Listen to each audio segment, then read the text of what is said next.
Ilay tetika sarina fandraitra no voafita amin'ilay fifananana tetika sapakady mendrika hiatrehana amin'ny fiovaovan'ny toetrandro izay niarahana ny karakara tamin'ny Vivo Énergie avy any amin'ny faritry fanadina iny moa ny mendrika tao anatin'izay fifananana izay dia namolavola ilay tetikasa.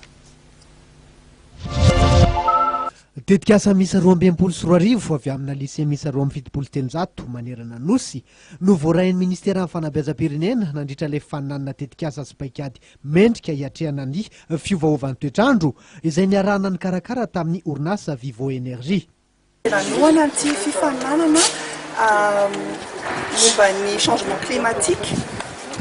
Ny antony moa zany dia ao anatin'ny asa sosialy izay toana Vivo Énergie ny fanabeazana sy ny fiarovana tontolo iainana dia zava-dehibe eo aminay ary ny fanohanana an'ity fifananana ity zany dia mifandraika amin'ireo asa sosialy ireo nafaly anay ny nanoana an'izao fifananana izao satria tsy nampozinay mihitsy hoe ho betsaka ny tetikasa ho voarahana. Nitolorana loka ireo ankizy telo mendrika indrindra tamin'ity fananana famoronana tetikasa ity nandritra ny lanonana izay nitototsaina tetsy amin'ny ministera fanabeazam-pirenena etsy Nosy.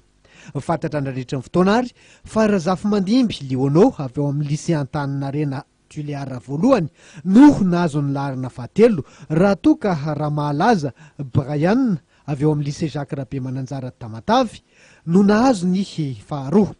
Irakotony Rinany Menjanahary Zo avy ao amin'ny lycée Fanadina kosa no nibatana moara ary mendrika indrindra tamin'ity fananana ity tamin'ny alalan'ilay tetikasa ary nafandrehitra. Satellite, écouteur MP3. Et l'autre.